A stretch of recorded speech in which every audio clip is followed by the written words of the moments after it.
we're absolutely interested in that, and I'm happy to come see you and talk to you about that more. Thank you, General. Thank you, Senator Kelly. Senator Budd, please. Thank you, Chairman. Thank you, General, for being here, and congrats on your nomination.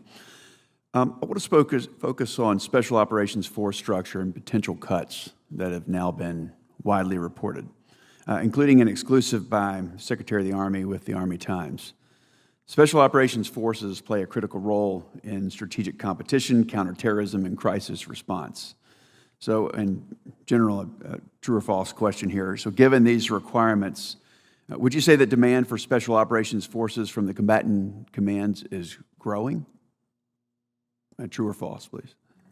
You know, I don't know the answer to that specifically, but if you were to ask me how much it's since what we were doing 10 years ago, I think, again, what we're trying to do to look at this, and there's been no decisions made on this, on anything with the force structure, but we are doing things differently, and this really comes down to if we're operating in the same theater together and doing the same thing, and that's what we model.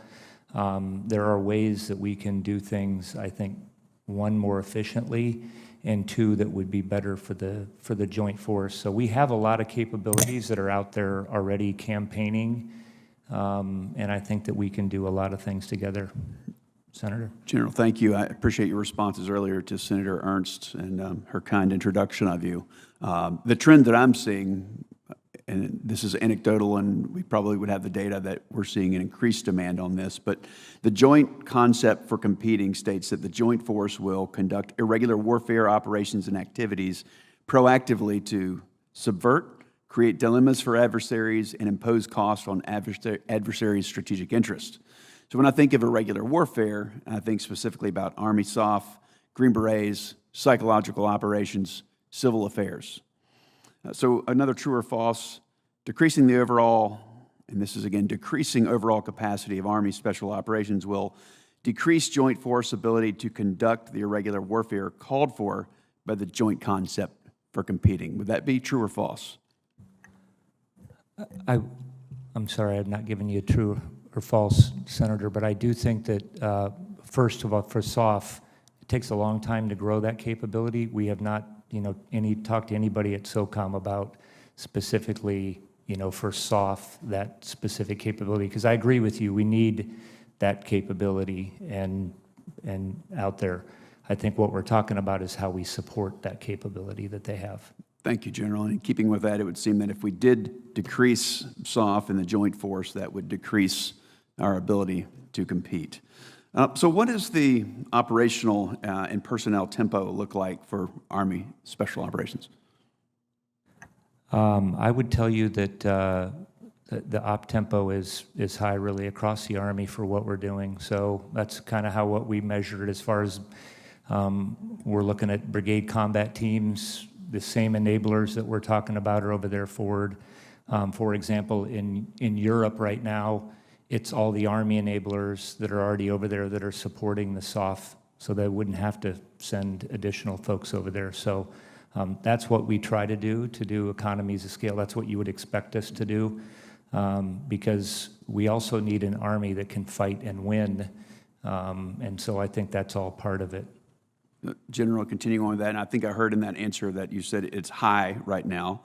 So if demand is increasing in capacity, would decrease under the Army's reported plans, so wouldn't that negatively impact both operational and personnel tempo?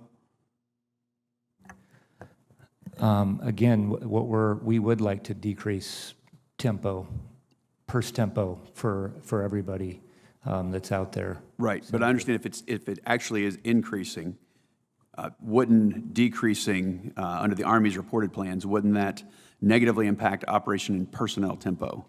I mean, they seem like to be going in opposite directions.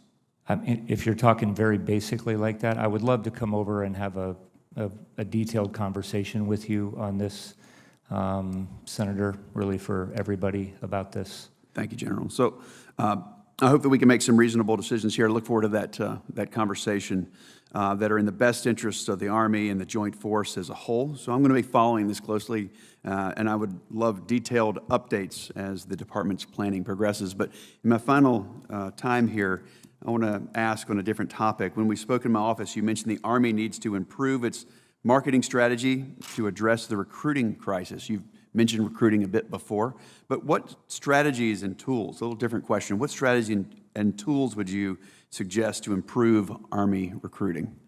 I'll give you one quick example, Senator. I heard this when I was out with a recruiting company commander. I don't remember if it was Oklahoma or Texas was one of the others, and they said, hey, if your national message might be, buy a certain kind of vehicle, and, out here we buy Ford 150s, that's what it is. And so, how do we tailor local messages to local? That's one thing that I think that we have to look at, because we're different and we're trying to appeal to a very broad, we want to come from across society. And so I think that we have to look at it in detail from the local markets all the way up to the larger markets, and that's what we need to do. Thank you, General. Chairman, the time expired. Thank you, Senator Budd.